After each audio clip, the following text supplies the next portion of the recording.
Fala, meu povo! Bom dia, bom dia, bom dia, bom dia, bom dia! E aí? Deixa eu ver a galera que tá aqui.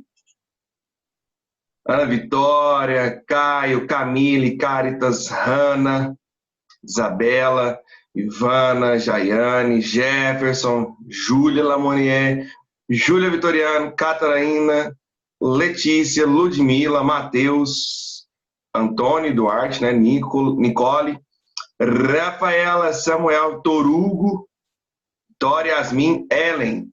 Bom dia, gente. Bom dia para todo mundo aí, tá? Sejam bem-vindos mais uma vez. Professor, Diga. eu não sei se é só para mim, mas sua câmera parece um pouco embaçada. Tá um pouco embaçada mesmo, porque eu tô usando a minha câmera hoje do notebook. Ah, tá, desculpa. E... Não, relaxa. E a minha câmera do notebook é horrível mesmo. Não sei por que que é ruim desse jeito. E tá um pouquinho embaçado mesmo. Eu percebi aqui. Já tentei mexer na configuração e tal. Eu tô tentando dar um descanso, cara, pro meu celular, porque meu celular tá. Meu celular tá bugando, meu computador tá bugando, tá tudo bugando nesse trem. Eu tô precisando de tudo novo, mas não tem dinheiro. Meu Deus do céu. Aí fica difícil, cara. Não consigo comprar, não tô conseguindo comprar nada, né? Além de que as coisas subiram demais da conta, eu não tô ganhando o mesmo tanto que eu ganhava antes da pandemia, então não dá, velho. Não dá para comprar. Tá difícil, tá complicado, tá tenso. Mas amém, amém, amém, amém, amém. Bora com o que temos mesmo. Vamos ficar parado, não. Galera, saca só. Ó, eu já estou com vocês em função polinomial do primeiro grau, mais conhecido também como função afim, né? O que é a função polinomial do primeiro grau? É toda função do tipo fx igual a x mais b, onde o a e o b são números reais e o a não pode ser zero. O a tem que ser diferente de zero. Porque se o a for zero, se a parcela zero, a função deixa de ser polinomial do primeiro grau e vira uma função constante, que é uma reta paralela ao eixo x. O nosso a ele é chamado de coeficiente angular. Em alguns exercícios, pode ser que se chame de taxa variável. O nosso b, o coeficiente linear, que em alguns exercícios vão ser chamados de taxa fixa. De taxa fixa. Beleza? Show, tranquilo. Aí eu peguei, fiz com vocês um exercício para te mostrar isso, para te mostrar esse negócio da taxa fixa, da taxa variável. Fiz esse outro exercício envolvendo a parte de valor numérico de uma função, que era só substituir, né, o lucro ali por 4.000 nesse caso. Ah, e eu parei aqui, ó, nessa questão em que eu dei a dica para vocês de como fazer, né? E eu não finalizei a questão. Seguinte, vamos lá? Eu não fiz ela, então deixa eu corrigir ela aqui com vocês. Deixa eu fazer ela aqui com vocês. A questão em si, ela não é complicada, mas você tem que saber esse negócio aqui que eu coloquei como dica para vocês. Olha o que ele fala.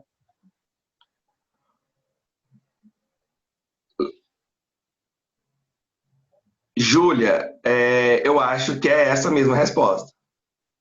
Eu acho que é essa mesma resposta.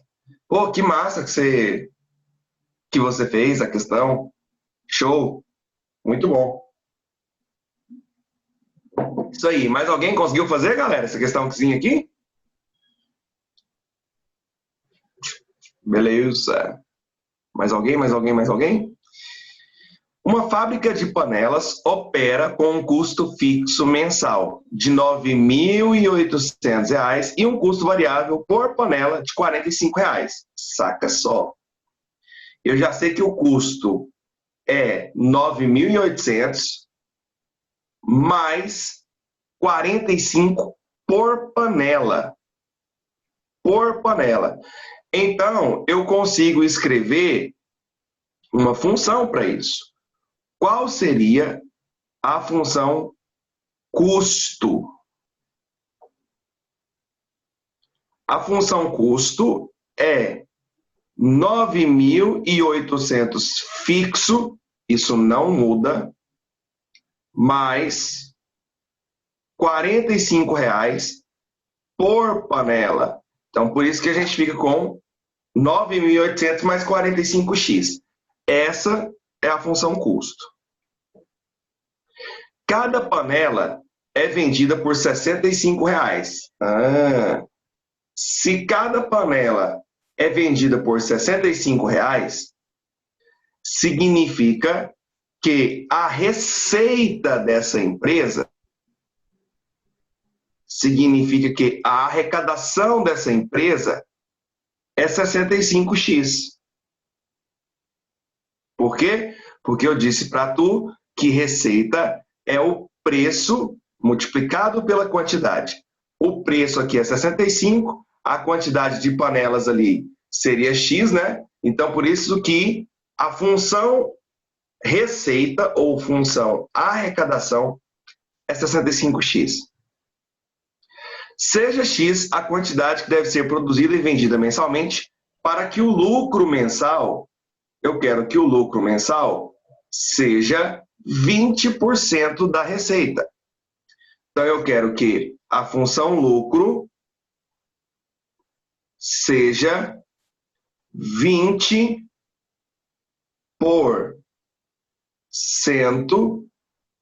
da receita. Quero que a função lucro seja 20% da receita. Porém, sabemos que a receita é 65x. Então, 20% de 65x. Se eu simplificar o zerinho aqui para ficar mais fácil, ó, 2 vezes 65 dá 130, 130 dividido por 10 dá 13. Então, a minha função lucro seria essa. 13x. É como se eu estivesse ganhando 13 reais a cada panela que eu vendesse. Realmente ganhando. Aí ele pergunta, qual a soma dos algarismos de x? Beleza. Então agora é só partir para o abraço. Por quê? Porque eu sei que lucro é a receita menos o custo. Lucro é receita menos custo. Só que o lucro é 13 tchãs. A receita, 65x. Menos o custo. Só que o custo é 9.800 mais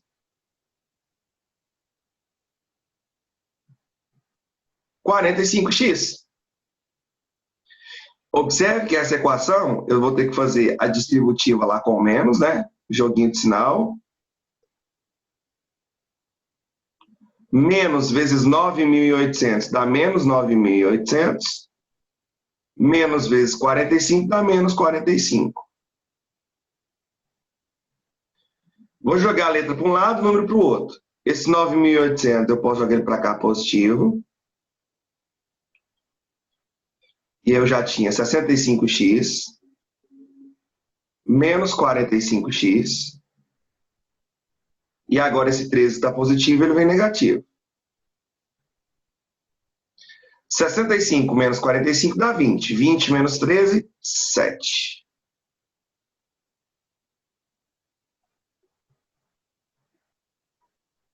Agora a gente passa o 7 dividindo. E quando você fizer 9.800 dividido por 7, você vai ver que vai dar 1.400. Nossa, mas não tem 1.400. Claro, ele não perguntou o valor de x, ele perguntou a soma dos algarismos de x. Dessa forma, eu vou ter que somar esses algarismos, né? 1 mais 4 mais 0 mais 0,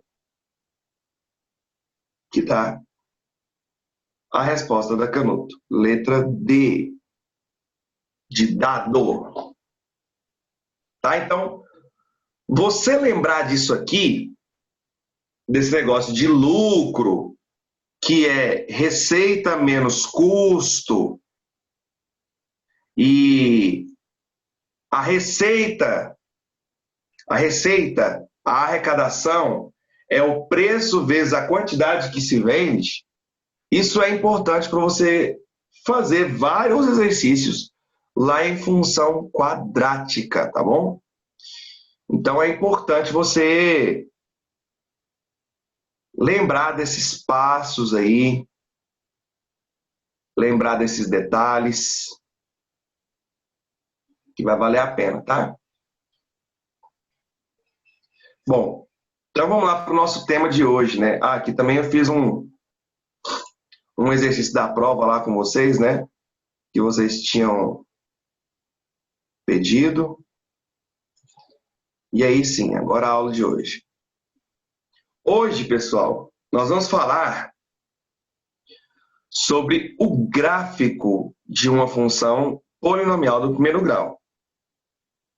Nós estamos em função polinomial do primeiro grau. Então, lembre-se que eu estou fazendo uma análise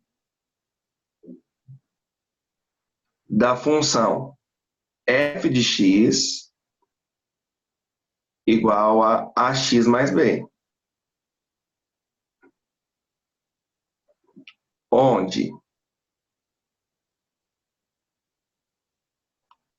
o a e o b são números reais e o meu a não pode ser zero. Tá? Eu estou fazendo análise dessa função. Então, nós vamos ver como que é o gráfico.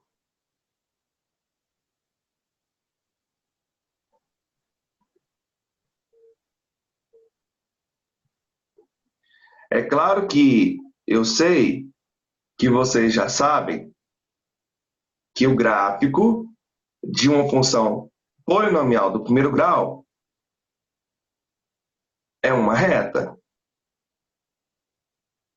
Obviamente, é uma reta. Essa reta ela pode ser crescente ou ela pode ser decrescente. Então, vamos fazer uns mini desenhos aqui para a gente fazer algumas análises.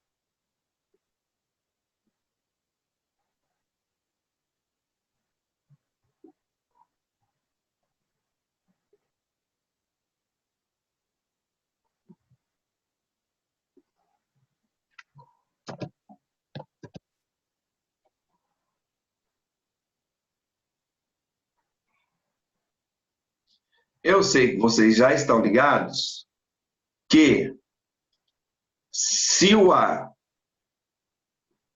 é positivo, se o A for um número maior que zero, o que nós vamos ter? Uma reta crescente.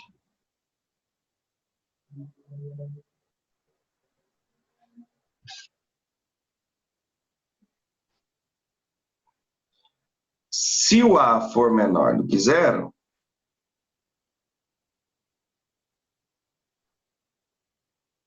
nós vamos ter uma reta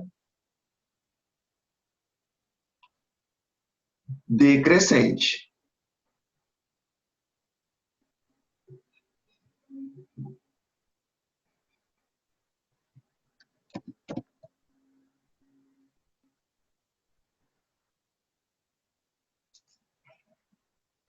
Então, aqui, é como se eu tivesse isso, ó. Reta crescente, reta decrescente. Mas o que que significa, né, uma função ser crescente? Bora fazer uma escritazinha aqui. O que que seria uma função ser crescente?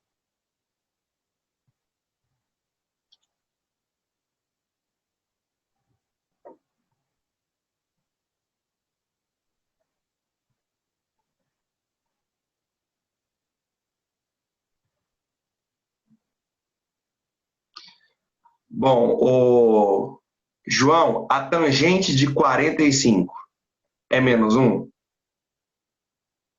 Não, né? A tangente de 45 é um. É um, positivo. Então, a questão é que quando você tem uma reta decrescente aqui, nesse caso, para responder sua pergunta, a inclinação, meu amigo, é maior do que 90 graus.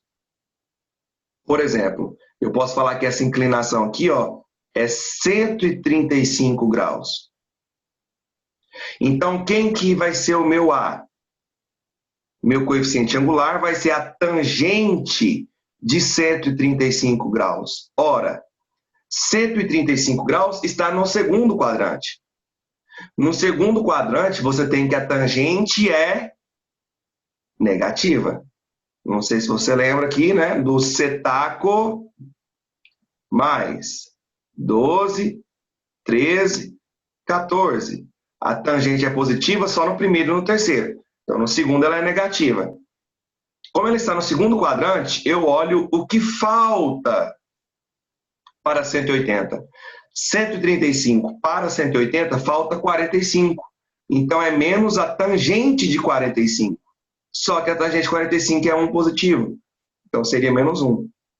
Então, o que vai fazer o coeficiente angular ser negativo, pensando na tangente do ângulo, que foi a sua pergunta, é que quando a reta for decrescente, a inclinação será um ângulo obtuso, ou seja, vai ser um ângulo maior do que 90 graus e menor do que 180 graus. Então, o fato é que esse ângulo sempre estará no segundo quadrante. E no segundo quadrante, a tangente sempre será negativa. Tá? Então, você pode pensar nisso. Ou, outro caminho que você poderia ter é calcular a tangente de dentro, aqui seria 45, né? Você calcula a tangente de dentro, a tangente de 45, só que como você sabe que a reta é decrescente, o coeficiente angular é negativo. Então, tu vai lá e mete o menos. Sacou? Então, você pode ter esses dois caminhos aí.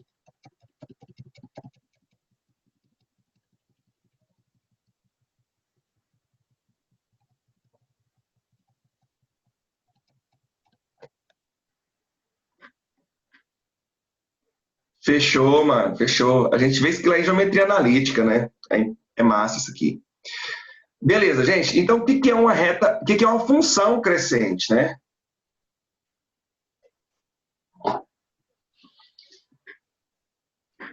Saca só.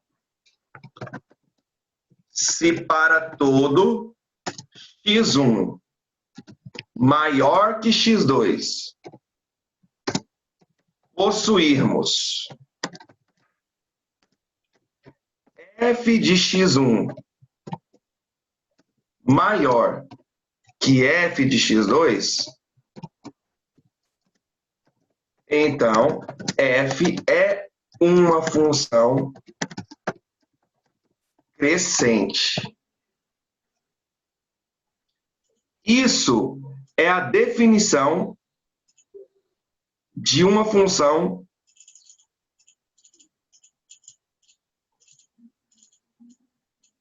crescente. Professor, não entendi nada. Calma.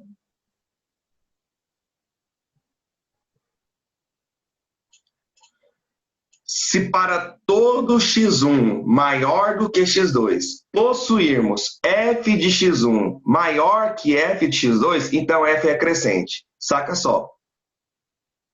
Imagina que eu tenho aqui um elemento, ó. Esse elemento aqui eu vou chamar ele de x1. Eu não sei qual é o x dele, x1. O y dele é esse cara. Esse cara aqui é o f de x1. É o y dele. Eu vou aumentar o x. Olha lá, ó, peguei um x2. Eu aumentei o x. O que aconteceu com o y? Também aumentou. Ou o contrário. Se eu diminuir o x, o que vai acontecer com o y dele? Diminui. Isso é o que ele está querendo dizer nessa definição. Se em uma função, quanto maior o x, maior for o y, ou quanto menor for o x, menor for o y, então a função é crescente. Então, resumidamente, na definição, ele está querendo dizer isso. O que ele está querendo dizer? Está querendo dizer que quanto maior for o x, maior será o y. Ou quanto menor for o x, menor será o y. Estou colocando aqui entre aspas, porque não é essa a definição matemática, tá? Definição matemática é o que eu escrevi para vocês aqui primeiro, ó. Se x1 maior que x2, possuirmos f de x1 maior que f de x2, então f é uma função crescente. O que isso quer dizer? Quanto maior for o x, maior será o y. Ou, quanto menor for o x,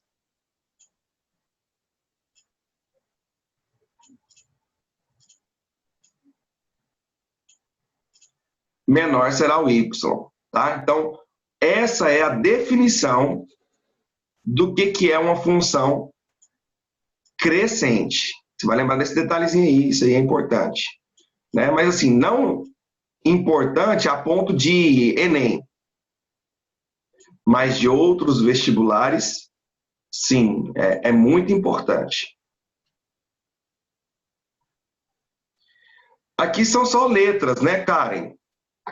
São só letras. Eu colocar que x1 é maior do que x2, f de x1 maior do que f de x2, é a mesma coisa que eu colocar o contrário. Se eu colocar o contrário aqui, ó, se eu colocar x1 menor do que x2 e f de x1 menor do que f de x2, é a mesma coisa. Eu só inverti a ordem. São só letras. Então, continua na mesma. Esse x1 aí é uma letra, um número qualquer. Esse x2 é outro número. Então, não vai fazer diferença. Beleza? Tá. E essa mesma definição, pessoal, tá? Ela será válida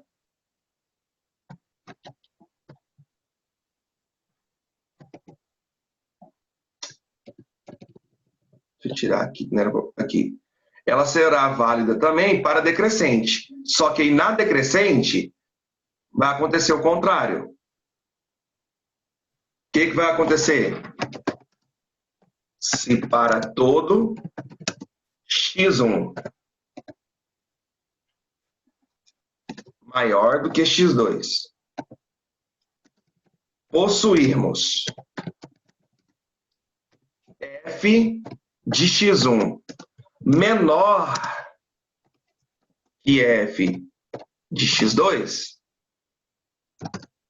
então f é uma função decrescente. Essa é a definição de uma função decrescente. Vamos ver isso na prática? Saca só. Eu vou pegar aqui um x, ó. Esse x, o y dele é esse. Não interessa, x1, x2, é um número. Se eu aumentar o x, aqui, vou pegar um x aqui agora. Se eu aumentar o x, olha o que aconteceu com o y. diminuiu. Quanto mais eu aumento o x, mais o y diminui. Ou o contrário, quanto mais eu diminuir o x, né, se eu pegar um x aqui, ó, menorzinho ainda, o y aumenta. Então, tá vendo que acontece uma coisa ao contrário da outra? Por isso que é uma função decrescente. Então, resumidamente, essa definição, se para todo x1 maior que x2 nós tivermos f de x1 menor do que f de x2, essa definição de função decrescente, resumidamente, ele está querendo dizer isso aqui para você, ó.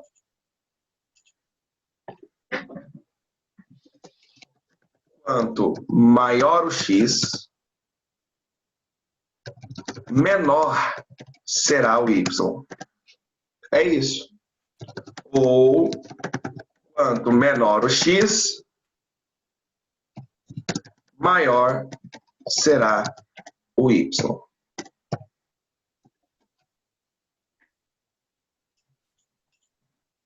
Então, assim, na verdade, eu quis mais fazer um parêntese aí com vocês para fazer essa definição do que é uma função crescente e o que é uma função decrescente. Porque se você vai fazer algum outro vestibular, isso é importante.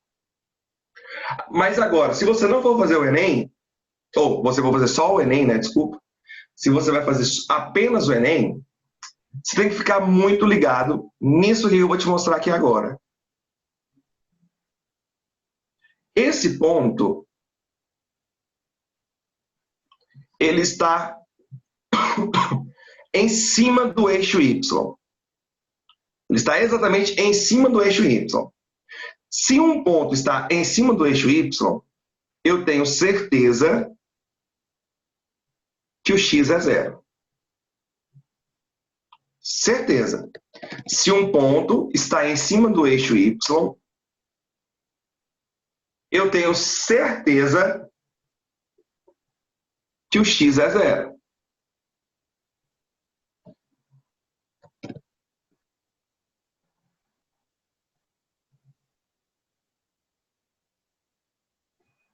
Certeza absoluta disso. Que naquele ponto ali o x é zero.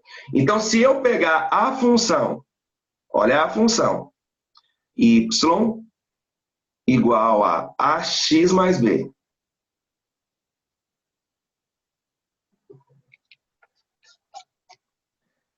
E lá no lugar do x, eu vou colocar zero.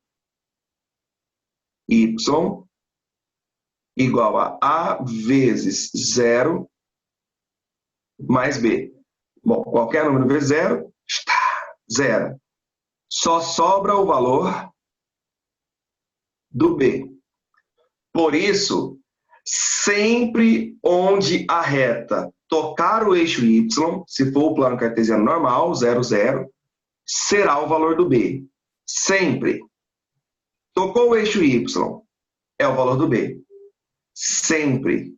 Sempre onde tocar o eixo y, será o valor do b. Agora, se toca o eixo x, a minha certeza já é outra. A minha certeza é que o y é que vale zero agora.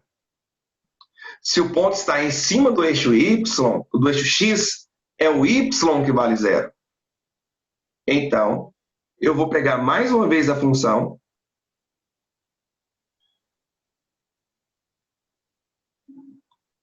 e no lugar do y eu vou colocar zero.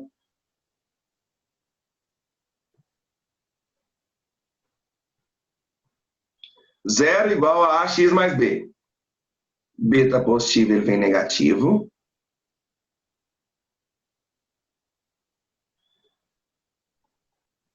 O A está multiplicando, ele vem dividindo.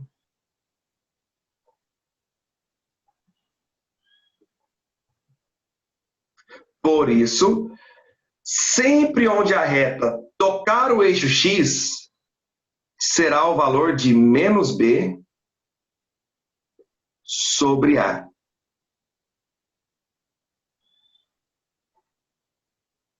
sempre onde a reta tocar o eixo X, será o valor de menos B sobre A. Sempre.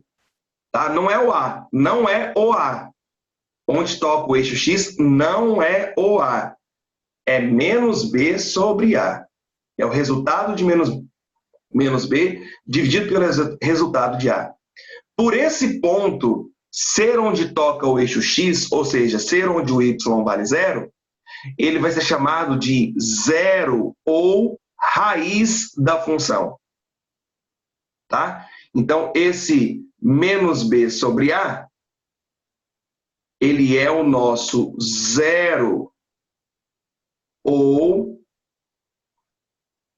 raiz da função.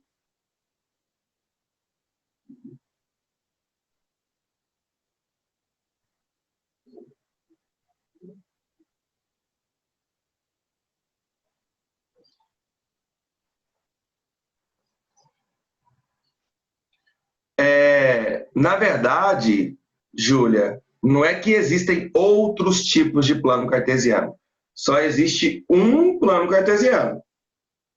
O outro negócio que você vê parecido com esse aqui é o plano de Argand-Gauss, que é o plano para números complexos.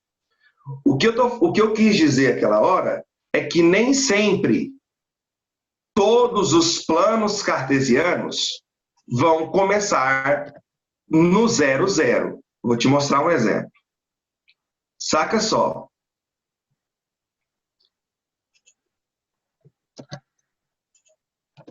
Depois eu apago aqui. Olha esse plano cartesiano. Ele começa no 0, 0. Ok? Meu x vale 0 aqui e o meu y vale 0. Ele começa no 0, 0. Dessa forma, eu já posso afirmar que o B é 24. Beleza? Eu posso afirmar que o B é 24. Por quê? Porque começou no 0, 0 e onde toca o eixo y é o valor do B. Então, eu posso afirmar isso. Agora, se eu pegar aqui para você outro gráfico,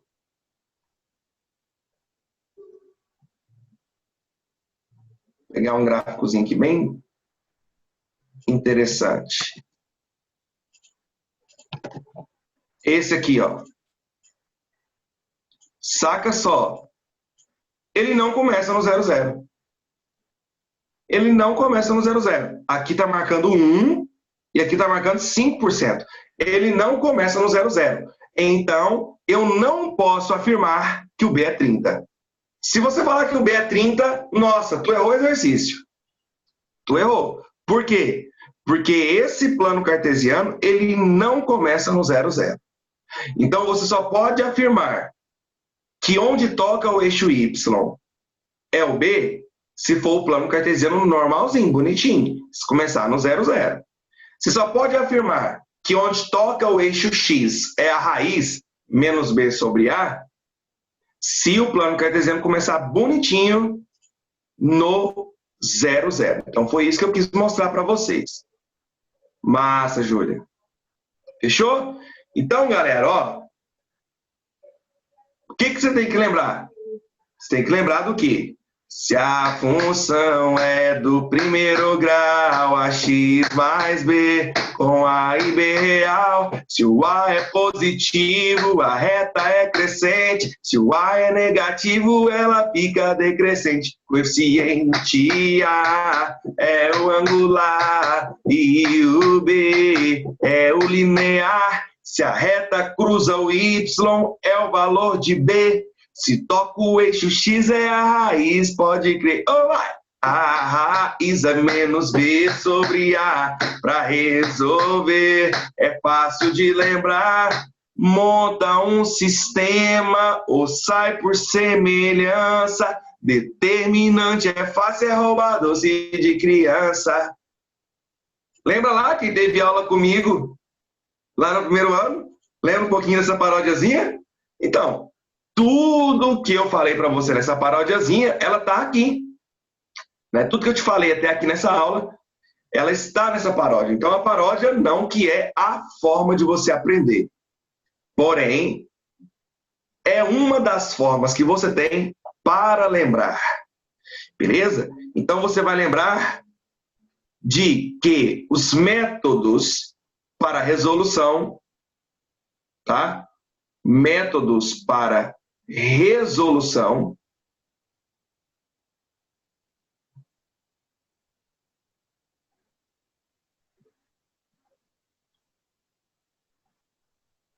são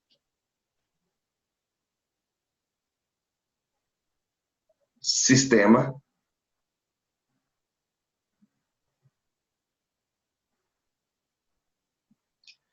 semelhança de triângulos, que é a famosa regra de três, né?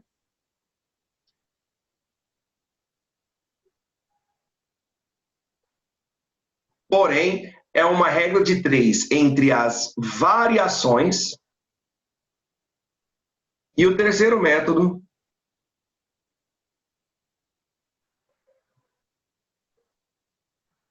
determinante.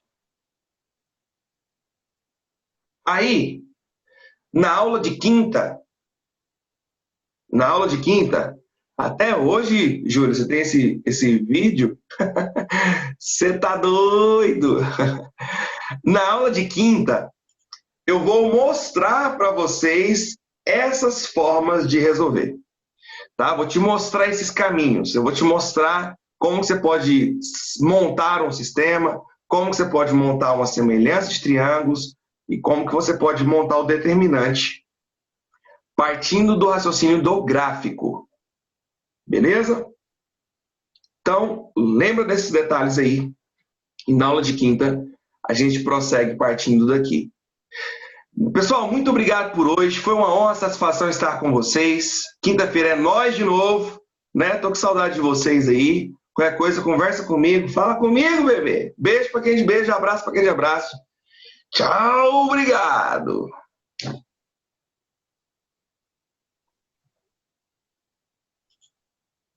Boa semana, boa semana. Boa semana, Neves. Boa semana, Vitoriano.